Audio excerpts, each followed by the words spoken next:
Bonjour, toi qui m'écoutes. Es-tu bien installé? Nous allons vivre une nouvelle fois ensemble la magie des histoires.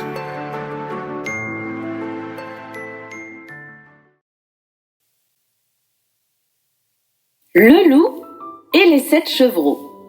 Un conte des frères Grimm, illustré par Déborah Mousselin et publié par Lire, c'est partir.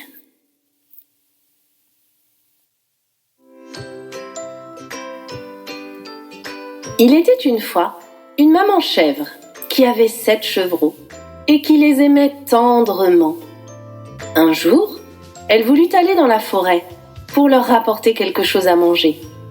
Elle les rassembla tous les 7 et leur dit « Je dois aller dans la forêt, mes chers petits. Faites attention au loup. S'il arrive à rentrer dans la maison, il vous mangerait tout cru. Ce bandit rusé sait se déguiser. Mais il a une voix rauque et des pattes noires. C'est ainsi que vous le reconnaîtrez. » « Ne t'inquiète pas, maman, » répondirent les chevreaux. « Nous ferons attention. Tu peux t'en aller sans crainte. » Soulagée, la maman chèvre bêla de contentement et se mit en chemin. Peu de temps après, quelqu'un frappa à la porte et cria « Ouvrez la porte, mes chers petits. C'est votre mère qui est là et vous a apporté quelque chose à manger. »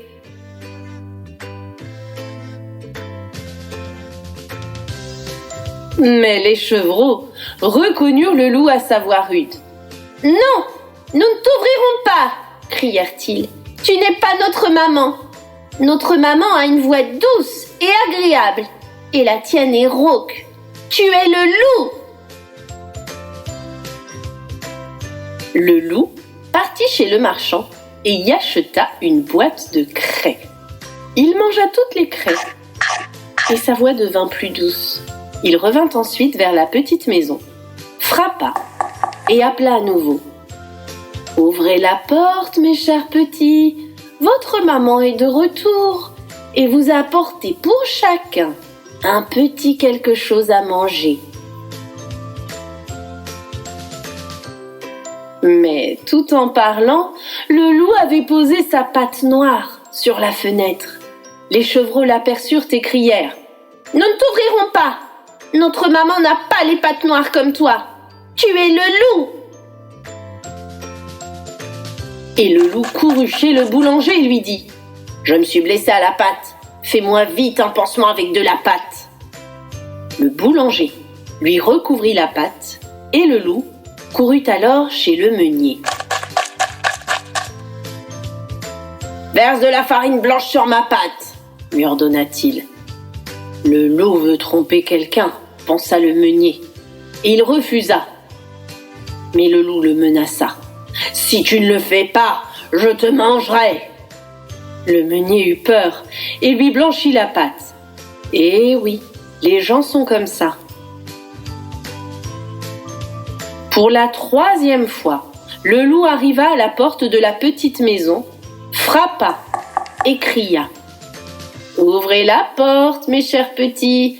Maman est de retour de la forêt et vous a apporté quelque chose de bon à manger. »« Montre-nous ta patte d'abord !»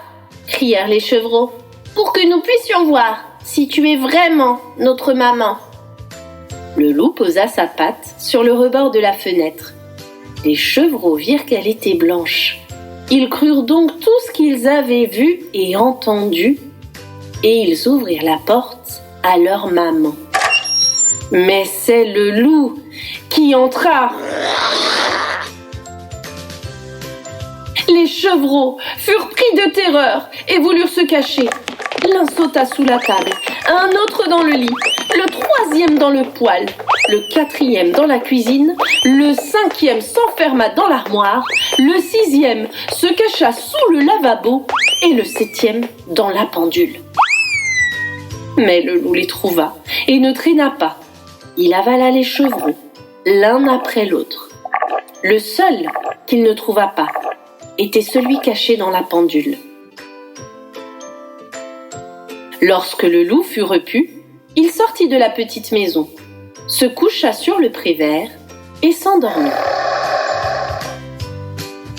Peu de temps après, la maman chèvre revint de la forêt.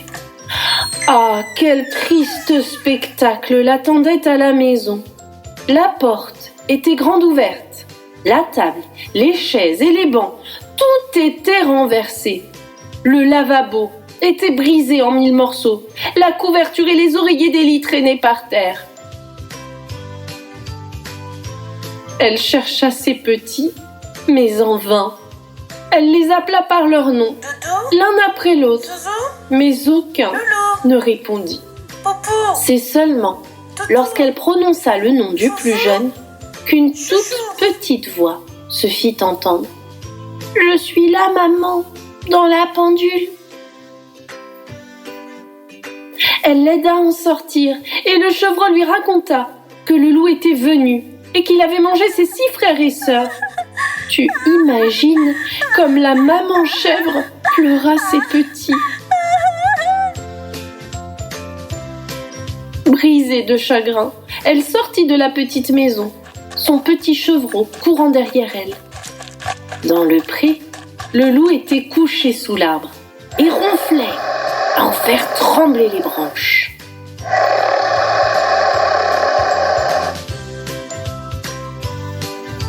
La maman chèvre l'observa de près et remarqua que quelque chose bougeait et grouillait dans son gros ventre. « Mon Dieu !» se dit-elle, « mes pauvres petits que le loup a dévorés pour son dîner. » Et s'ils étaient encore en vie? Vite, elle envoya son petit chevreau à la maison pour lui rapporter des ciseaux, une aiguille et du fil. La maman chèvre, courageuse, cisailla le ventre du monstre et aussitôt, le premier chevreau sortit la tête. Elle continua à couper et les 6 chevrons en sortirent l'un après l'autre. Ils étaient tous sains et saufs, car dans sa précipitation, le loup glouton les avait avalés tout ronds. Quel bonheur! Les chevreaux se blottirent contre leur chère maman, puis gambadèrent tout autour d'elle. Mais la maman chèvre leur dit: « Allez mes petits, apportez des pierres, aussi grosses que possible. Nous allons les fourrer dans le ventre de ce féroce animal, tant qu'il est encore couché et endormi. » Et les 7 chevreaux roulèrent des pierres et en farcirent le ventre du loup jusqu'à ce qu'il soit bien plein. La maman chèvre se dépêcha de le recoudre si vite que le loup ne s'aperçut de rien et ne se réveilla même pas. Quand enfin le loup se réveilla, il se leva lourdement. Comme les pierres lui pesaient dans l'estomac, il eut très soif.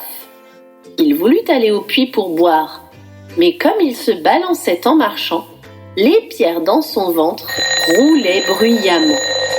Inquiet, il s'exclama: « Ça grogne, ça gronde! Mon ventre tonne et pèse 1 tonne.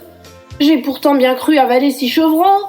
C'était sûrement un rêve, car de grosses et lourdes pierres les ont remplacés. » Il alla jusqu'au puits, se pencha pour boire. Mais les lourdes pierres l'entraînèrent tout au fond de l'eau et le loup se noya.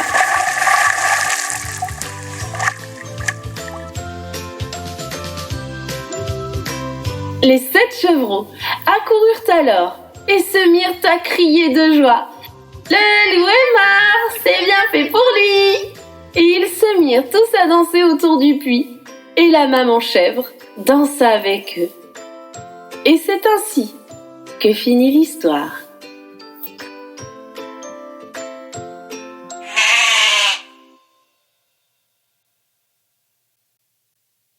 Si tu as aimé cette vidéo, mets un like et abonne-toi. Bonjour, toi qui m'écoutes. Es-tu bien installé? Nous allons vivre une nouvelle fois ensemble la magie des histoires.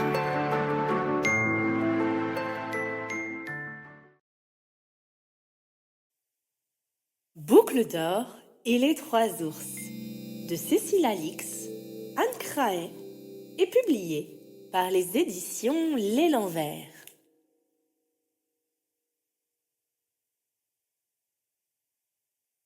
Dans la forêt, il y a un grand sapin.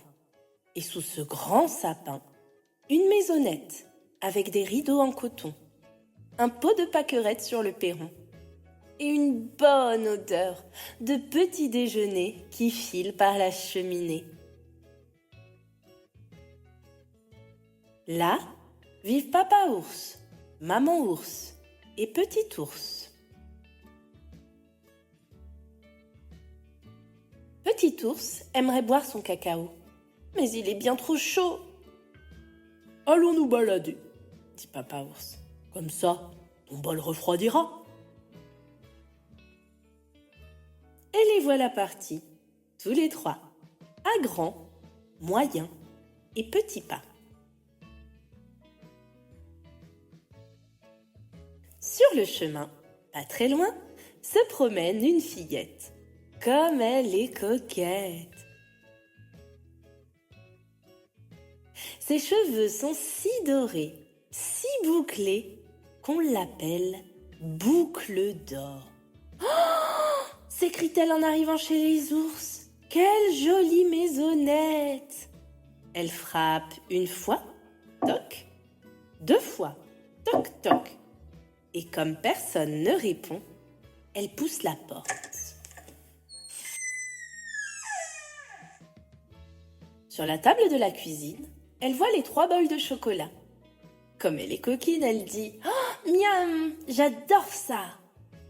Elle trempe un doigt dans le grand bol de papa ours. « Ouh là là, c'est bien trop chaud !» Elle trempe la langue dans le bol moyen de maman ours. « Ouh là là, c'est un peu froid !» Et comme le lait dans le tout petit bol est parfait, elle le boit jusqu'à la dernière goutte. C'est juste comme il faut.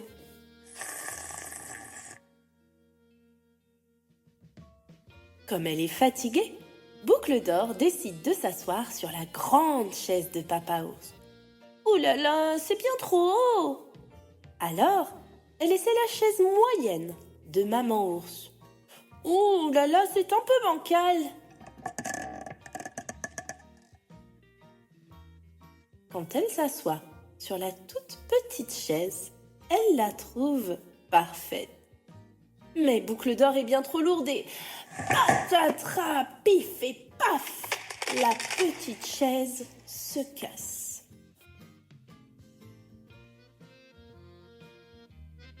Dans la chambre à coucher, Boucle d'or découvre 3 lits. Comme elle est chipie, elle saute sur le grand lit de papa ours. Ouh là là, c'est bien trop dur! Alors, elle rebondit sur le moyen lit de maman ours. Ouh là là, c'est un peu mou! Quand elle se glisse dans le tout petit lit, elle le trouve parfait. Ce que c'est douillet! Boucle d'or ferme les yeux et s'endort.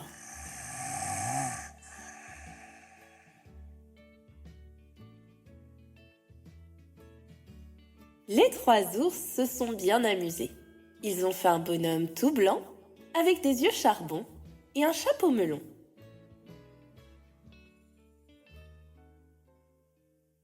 Ils rentrent chez eux en chantonnant. Leur ventre gazouille, l'appétit les chatouille. Ils sont impatients de prendre leur petit déjeuner.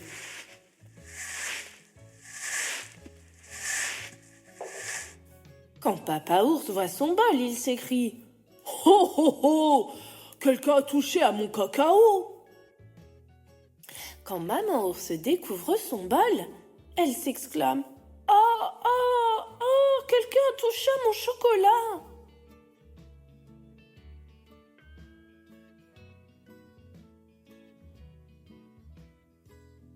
Petit ours se désole devant son petit bol. « Saperlip au miel! Quelqu'un a bu tout mon lait! »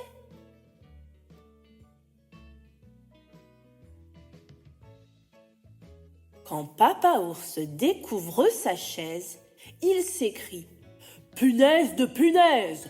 Quelqu'un s'est assis sur ma chaise !»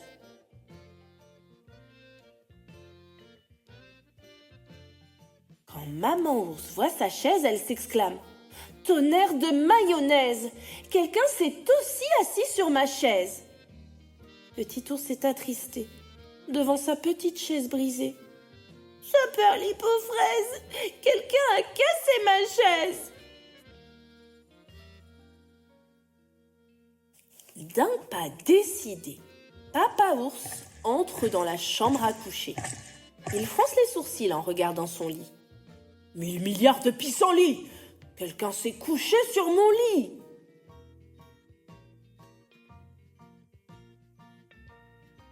Maman Ours croise les pattes en découvrant son lit. « Chou de Bruxelles et brocoli! Quelqu'un s'est aussi couché sur mon lit !» Petit ours se penche et chuchote. « Saperlifouillis! Quelqu'un dort dans mon lit !»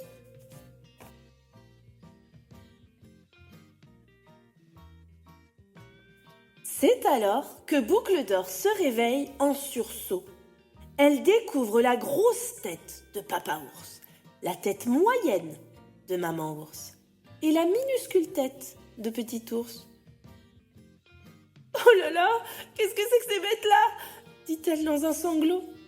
Ni une, ni deux, elle sort du lit, saute par la fenêtre et s'enfuit. Quand les lits sont bien faits, la petite chaise réparée, la maison rangée et le chocolat réchauffé, les 3 ours sont affamés. Enfin, ils peuvent prendre leur petit déjeuner.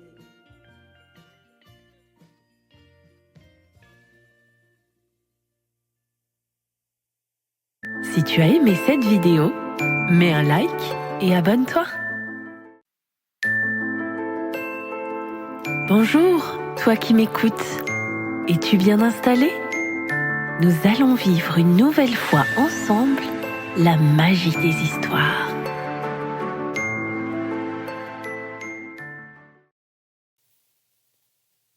Les 3 petits cochons de Cécile Alix, Anne Craet est publié par les éditions L'Élan Vert. Il était une fois 3 petits cochons, tout roses et ronds, la queue en tire-bouchon. Gaston, Léon et Odilon. Ils habitaient une ville pleine d'automobiles. Si nous partions à la campagne, décidèrent-ils, ni une, ni deux, ils firent leur baluchon. Une cabane de paille pour Gaston, un cabanon de bois pour Léon. En une matinée, ils bâtirent leur petite maison, trop pressés d'aller jouer avec les abeilles et les papillons. De l'autre côté du pré, le courageux Odilon s'appliquait. 1 brique, 2 briques, 3 briques. Elle sera solide, sa construction. Il travailla le jour et la nuit. Quand sa maison fut terminée, ses amis s'étaient endormis.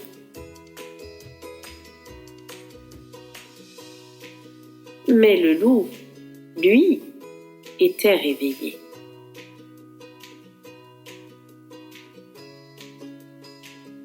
Toc, toc, toc. Ouvre, petit saucisson, dit le loup en cognant sur la maison de paille. Non, non, non, répondit Gaston. Va-t'en de là, tu ne me croqueras pas. Alors, le loup souffla 2 fois sur les murs et sur le toit. D'un coup, la cabane de paille s'envola. Zoup! Le petit cochon se sauva, loin du loup. « Vite, dans ma maison !» dit Léon.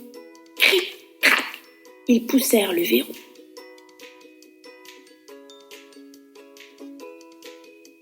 Le loup arriva de ce pas. « Toc, toc, toc ! Ouvrez, petit saucisson !» dit-il en cognant sur la maison de bois. « Non, non, non !» répondirent Gaston et Léon. « Va-t'en de là, tu ne nous croqueras pas !» Alors, le loup souffla, souffla, souffla 3 fois.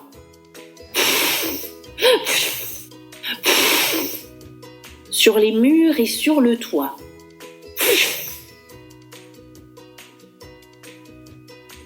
D'un coup, la cabane de bois s'envola. Zou! Les petits cochons se sauvèrent loin du loup.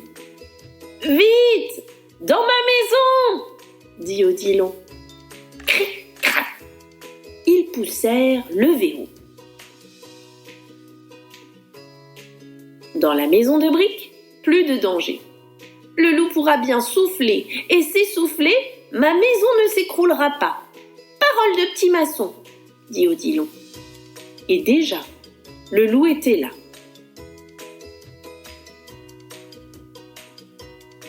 Toc, toc, toc, ouvrez, petit saucisson. Non, non, non, répondirent les petits cochons. Va-t'en de là, tu ne nous croqueras pas. Alors, le loup souffla, souffla, souffla et s'essouffla. Il cogna, frappa sur la maison comme un fou. Mais rien ne s'envola, rien ne s'écroula, rien du tout. Alors, le vieux loup raplapla eut une terrible idée.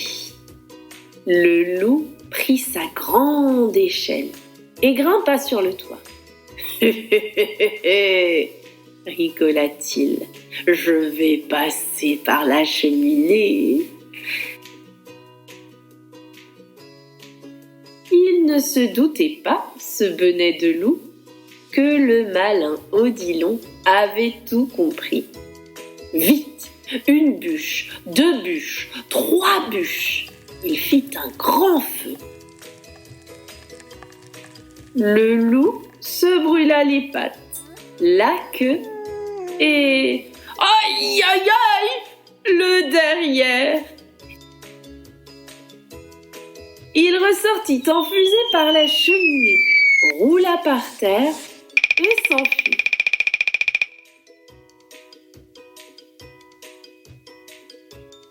On dit qu'il court encore.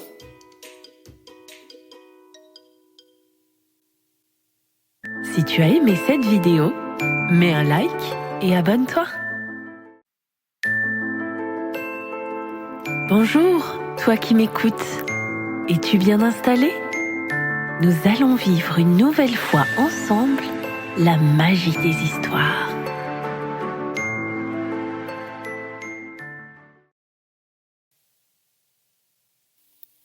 Hansel et Gretel. Un conte des frères Grimm, illustré par Déborah Mosselin et publié par Lire, c'est partir. Tout près d'une grande forêt vivait un pauvre bûcheron, sa femme et leurs 2 enfants. Un garçon qui s'appelait Hansel et une fillette qui se nommait Gretel. Le bûcheron gagnait si peu que le pain manqua. « Qu'allons-nous devenir ?» dit-il à sa femme. « Et comment pourrions-nous faire manger nos enfants quand nous n'avons rien à manger nous-mêmes ?»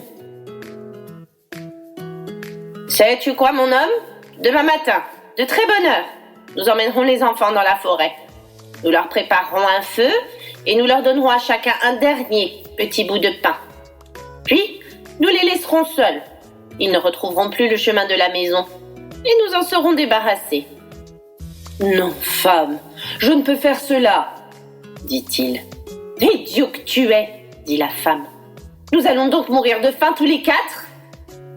Sans lui laisser ni trêve, ni repos, elle continua et insista jusqu'à ce qu'il eût consenti. « Mais quand même, dit l'homme, ces pauvres enfants me font regret. »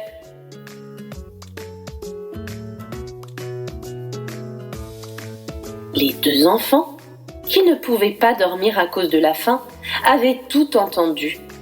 Gretel, en pleurant des larmes amères, dit à Hansel: « À présent, c'en est fini pour nous. »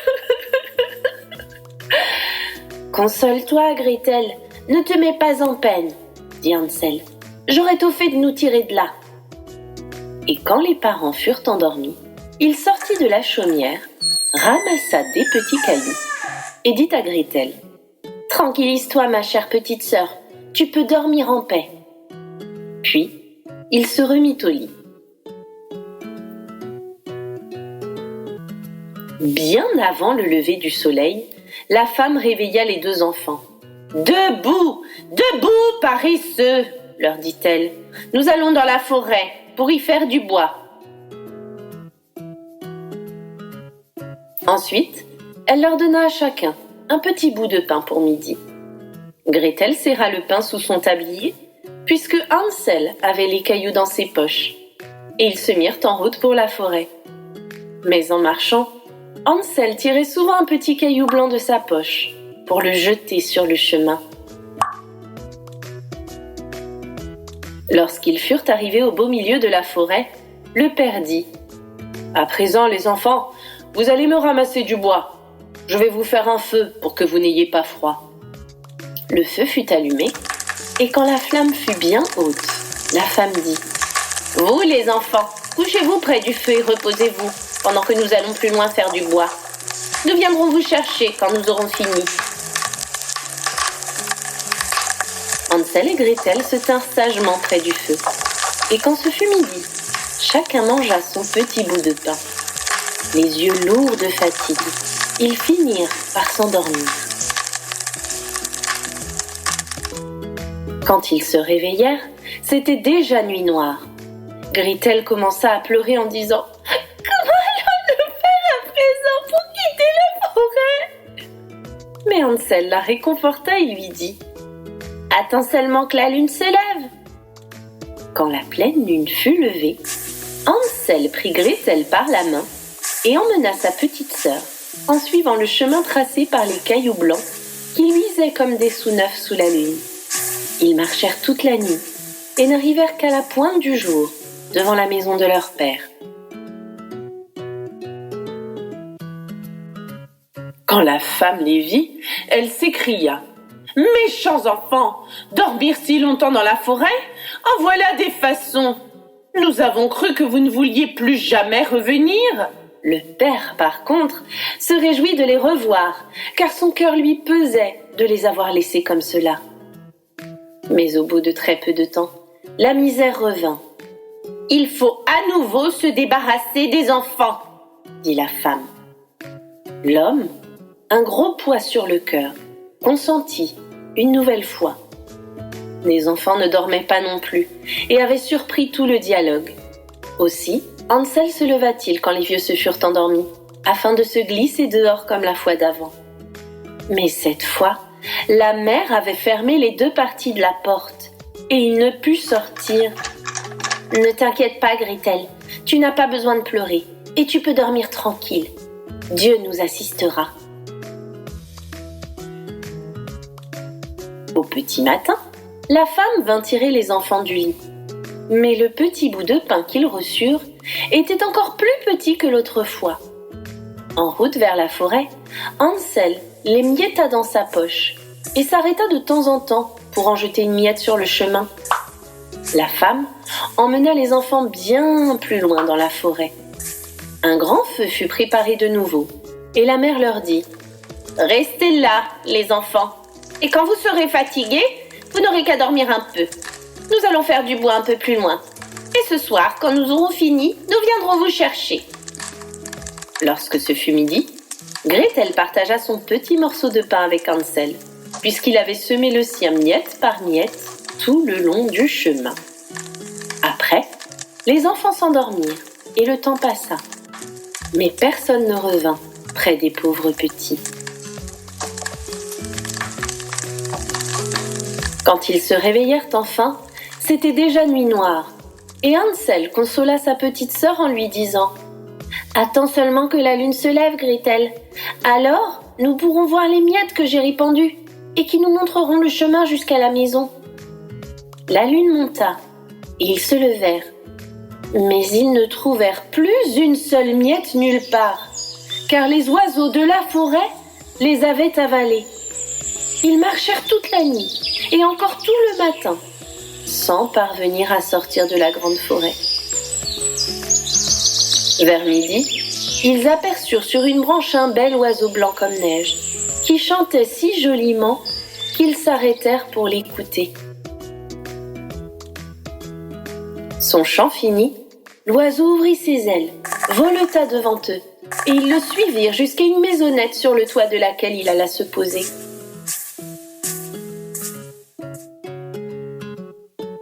En approchant encore, ils virent que la maisonnette avait des murs de pain d'épices et un toit de biscuits. Quant aux fenêtres, elles étaient de sucre filé.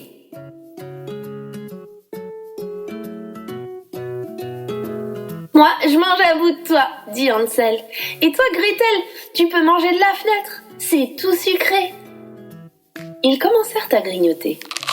Alors, une douce voix sortit de l'intérieur. « Et je te grignote et grignoton, qui me grignote ma maison ?» Tranquillement, les enfants répondirent « C'est le vent, c'est le vent, c'est le céleste enfant. » Et ils continuèrent à manger, sans se laisser troubler ni déranger.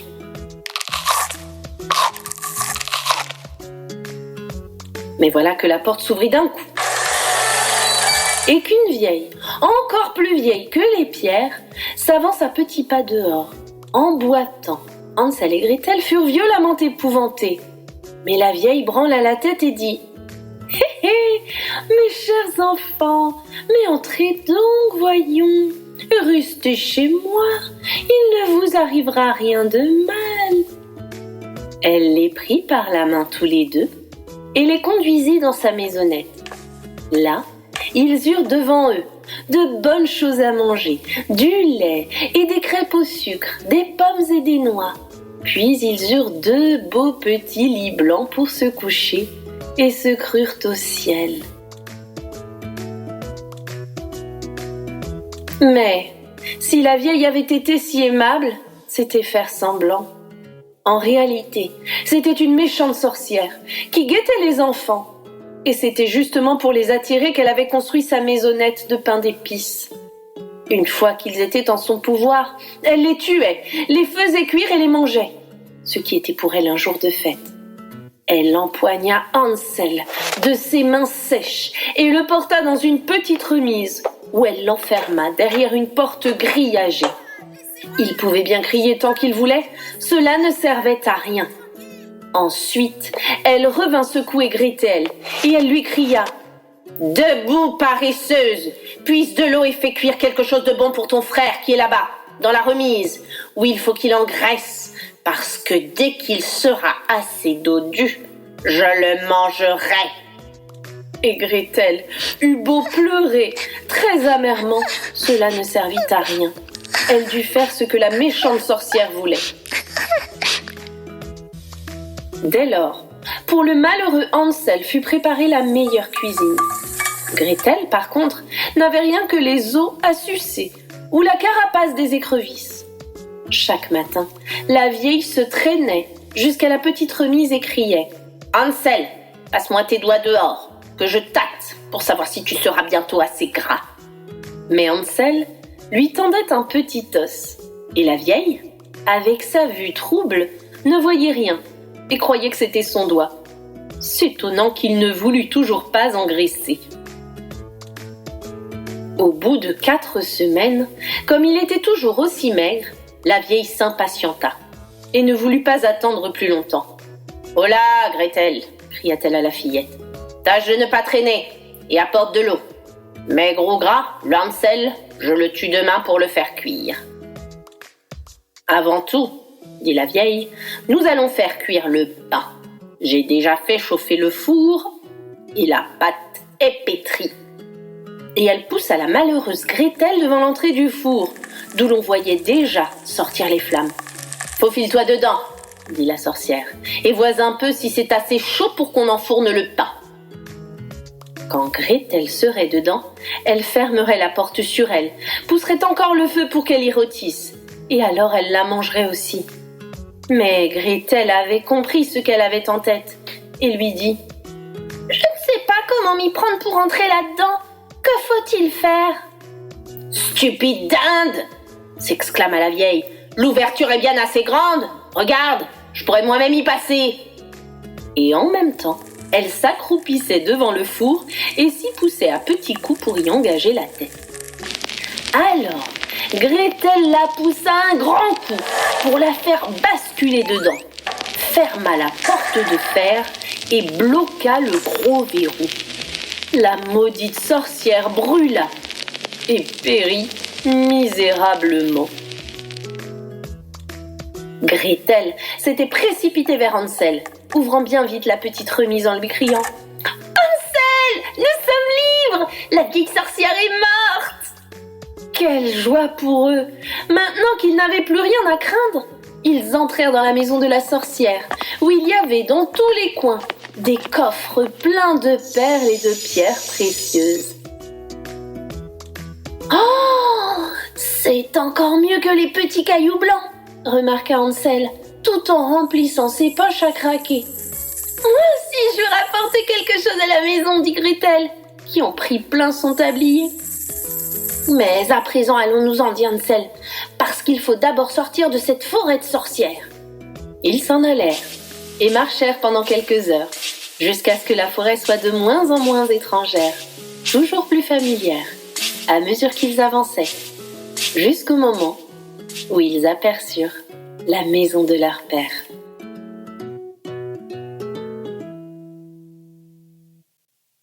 Si tu as aimé cette vidéo, mets un like et abonne-toi.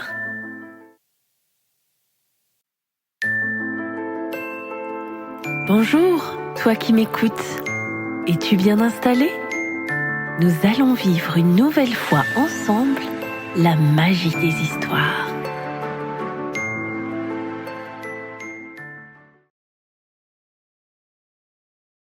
Le vilain petit canard, un conte d'Andersen, illustré par Ji Yong-im et publié par Lire, c'est partir.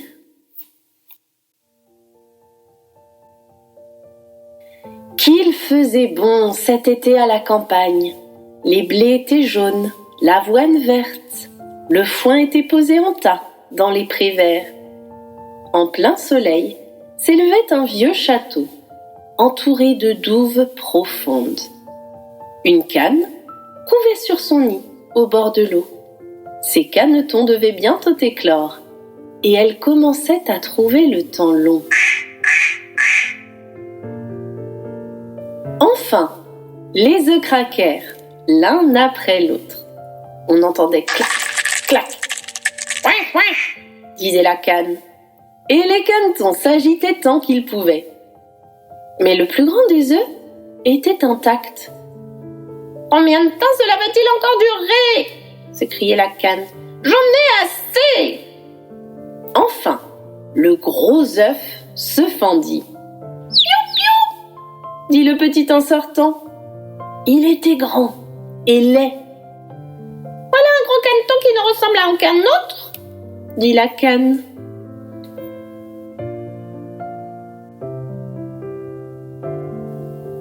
Le lendemain, la canne vint au bord de la douve avec toute la famille. Plouf ! Elle sauta dans l'eau, et les canetons la suivirent. Même le gros gris et laid nageait avec les autres. Ils arrivèrent ainsi dans la cour des canards. Les cannes, tout autour d'eux, disaient « Voilà une famille de plus, comme si nous n'étions pas assez nombreux. Et regardez ce grand caneton. Oh, celui-là, nous n'en voulons pas. » « Il ne fait de mal à personne, dit la mère. « Non, mais il est grand et moche. Il faut l'embêter. » Le pauvre caneton, qui était sorti de son œuf le dernier et qui était si laid, fut pincé et bousculé par les canes et les poules. « Il est trop grand !» disait-elle. Le dindon se gonfla comme un bateau à voile, se précipita sur lui, puis glouglouta, la tête toute rouge. Le pauvre caneton ne savait pas où aller. Il était désolé d'être rejeté par tous. Et ce fut pire les jours suivants. Même sa mère disait « Je voudrais que tu sois loin !» Les canards le pinçaient, les poules lui donnaient des coups de bec, et la fille de ferme le poussait du pied. Alors, il s'envola par-dessus la haie. Les petits oiseaux des buissons s'enfuirent. « C'est parce que je suis laid !» pensa le caneton. Il arriva au grand marais, habité par les canards sauvages. « Tu es vraiment laid !» lui dirent-ils. « Mais ça nous est égal, tant que tu ne te maries pas dans notre famille. » Le pauvre ne pensait pas à se marier. Il voulait juste avoir la permission de se coucher dans les roseaux et de boire un peu d'eau du marais. Il resta là 2 jours. Puis vinrent 2 oies sauvages qui lui proposèrent « Veux-tu partir avec nous et être un oiseau migrateur ?» Soudain on entendit « Pan, pan !» Les 2 oies sauvages tombèrent mortes dans les roseaux. Des chasseurs cernaient l'étang. Les chiens entrèrent dans la vase. Plaf! C'était effroyable. Un énorme chien s'arrêta face au caneton, lui montra ses crocs et s'en alla sans le toucher. « Je suis si laid que j'effraie le chien !» soupira le caneton. Le calme revint enfin dans la journée, et le caneton quitta le marais le plus vite qu'il put.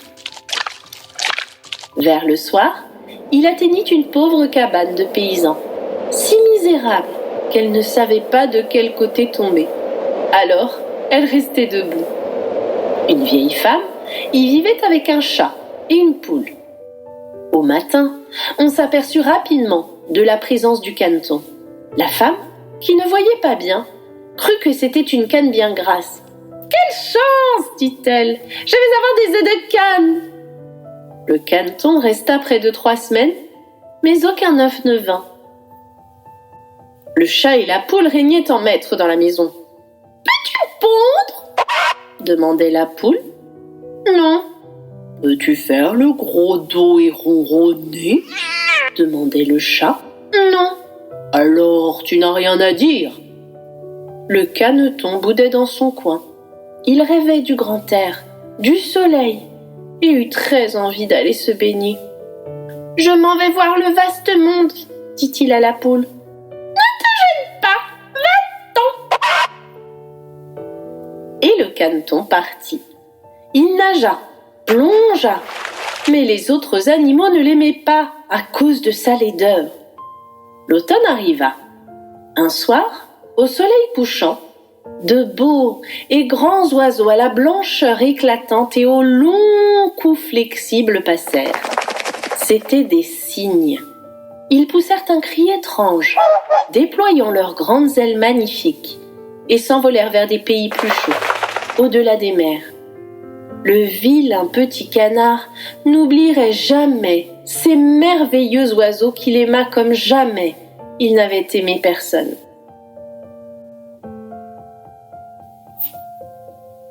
L'hiver fut très froid. Le caneton devait nager tout le temps dans l'eau pour ne pas geler complètement. Il finit par être si fatigué qu'il ne bougea plus et resta pris dans la glace. Au matin, vint un paysan. Il brisa la glace avec ses sabots et l'emporta chez lui pour le donner à sa femme qui le réchaufferait. Les enfants voulurent jouer avec lui, mais il prit peur et se sauva. Il renversa un pot de lait, puis un pot de beurre, puis un tonneau de farine. La porte était restée ouverte et le caneton courut parmi les buissons couverts de neige. Il y resta, terrorisé.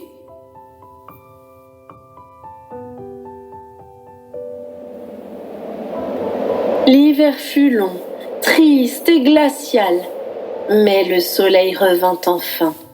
Les alouettes chantèrent, c'était le printemps. Le caneton s'envola jusqu'à un grand jardin en fleurs, où 3 beaux cygnes nageaient doucement à la surface d'un étang. « Je vais voler vers vous, oiseaux royaux. Vous me massacrerez peut-être, mais j'aime mieux ça que d'être pincé par les canards, battu par les poules, poussé du pied par la fille de ferme et gelé pendant l'hiver. »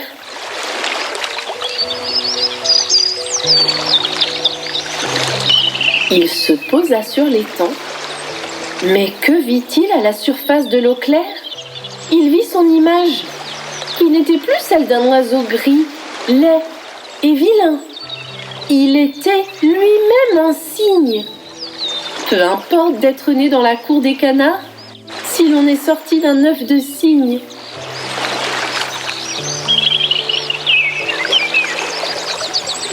Les cygnes nageaient autour de lui et le caressaient de leur bec. Des enfants arrivèrent dans le jardin et s'écrièrent « Oh, il y en a un nouveau! C'est le plus beau! Il est si jeune et si joli !» Les vieux cygnes le saluèrent. Il était trop heureux. Il entendait dire maintenant qu'il était le plus charmant des oiseaux. Alors il s'écria « Jamais je n'ai rêvé d'un tel bonheur quand j'étais le vilain petit canard. »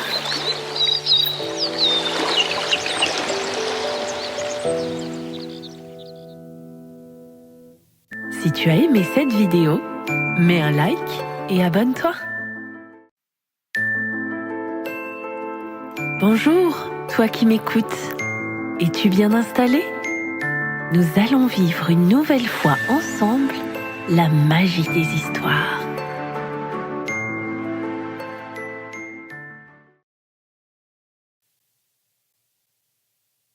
Qui est donc le héros préféré des enfants?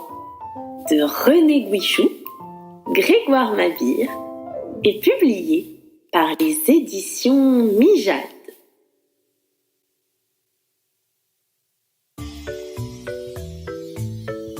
Ce jour-là, le loup, le pirate et le dragon se retrouvent par hasard au carrefour des 4 chemins. « Ça alors !»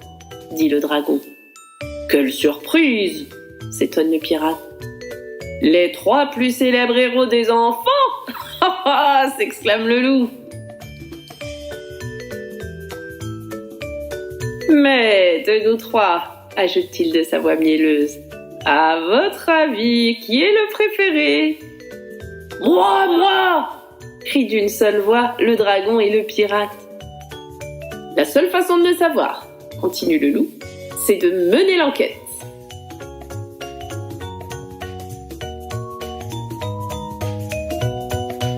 Justement, à quelques pas de là, une fillette lit un album.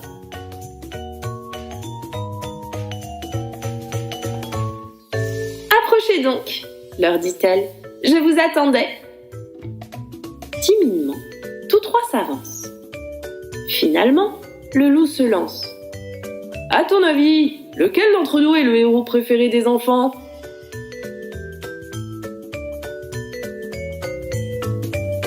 Eh bien, ce que les enfants préfèrent chez toi, le loup, ce sont tes dents. C'est normal, je les brosse tous les jours et j'en prends grand soin, répond fièrement le loup. Et clac, clac, clac, il fait claquer ses belles dents. Toi, le pirate, poursuit la fillette, c'est ta jambe de bois qu'ils admirent. Elle est aussi résistante que de l'acier, pour sûr, fanfaronne-t-il. Et poc, poc, poc, il fait 3 fois le tour de l'arbre. Et pour finir, toi, le dragon, c'est ton souffle de feu qu'ils apprécient. Attention les yeux, je cuis tout à volonté, se flatte le dragon. Et wish, wish, wish, il crache un puissant jet de flamme.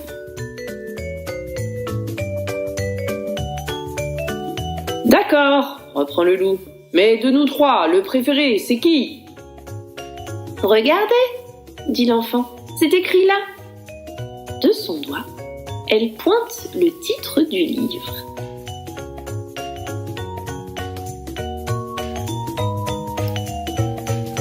Le héros, commence à lire le dragon.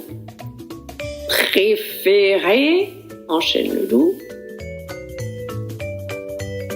2 enfants, termine le pirate. C'est ça, poursuit la petite fille. La réponse est à l'intérieur. Elle ouvre le livre et commence le récit. Il était une fois un pirate, un dragon et un loup.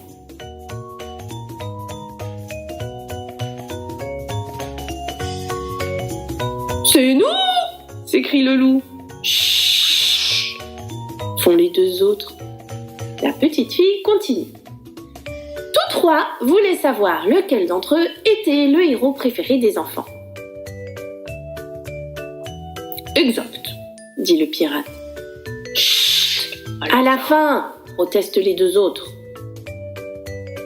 Ils rencontrèrent une petite fille et lui posèrent la question. Incroyable!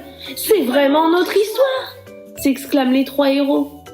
Elle leur répondit que le héros préféré des enfants pouvait être un loup. C'est vrai! Saute de joie le loup. Un dragon. Oh, je le savais! Se réjouit le dragon, pas peu fier. Ou un pirate. On y est! Jubile le pirate.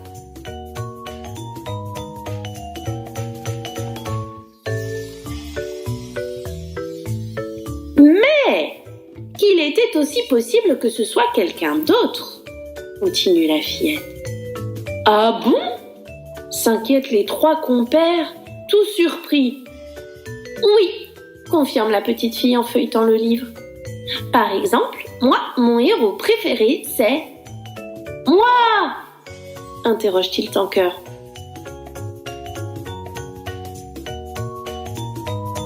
Je vous aime beaucoup tous les 3, c'est vrai, rit-elle. Mais mon préféré, c'est mon lapin. Et sous leurs yeux ébahis, elle attrape sa peluche. Je l'adore. Ce lapin tout râpé? Se moque-t-il. Oui, ce lapin tout râpé. Le dragon éclate de rire.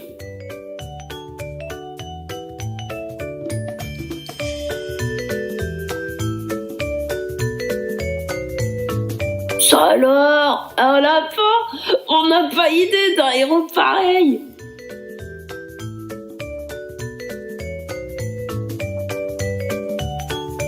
Pourtant, c'est le mien, dit la fillette. Et vous? Qui est donc votre héros préféré?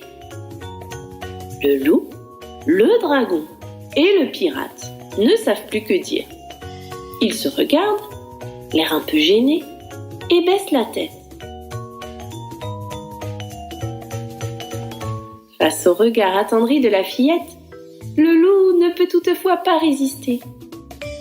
Bon, eh bien, voilà. Et de sa fourrure, il sort un petit cochon tout usé. Les 2 autres se tordent de rire. Oh! Un cochon! Un cochon!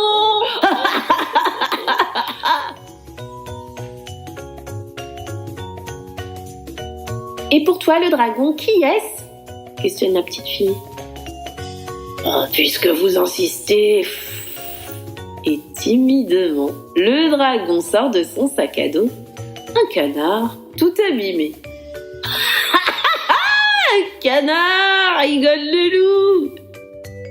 Le pirate, qui a compris que son tour est arrivé, fait un peu moins le fier. On devrait y aller maintenant, remarque-t-il en s'éloignant doucement.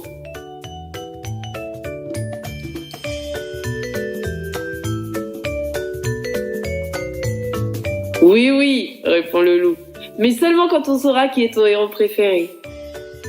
Bon, d'accord, soupire le pirate.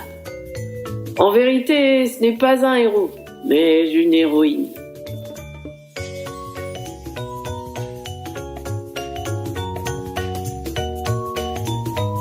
Et le pirate sort de sa besace une brosse.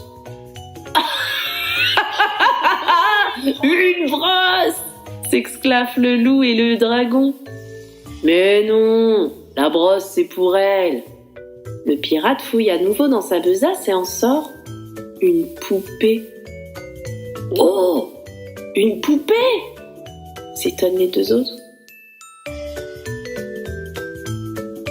Oui, une poupée.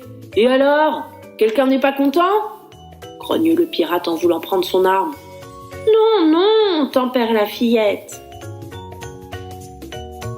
Et pendant quelques instants, les 4 compagnons serrent contre eux leur héros préféré et s'apaisent. C'était magique, soupire alors la fillette. Elle referme le livre et... Le loup, le pirate et le dragon disparaissent dans un nuage d'étoiles. Et toi, qui est donc ton héros préféré? Si tu as aimé cette vidéo, mets un like et abonne-toi.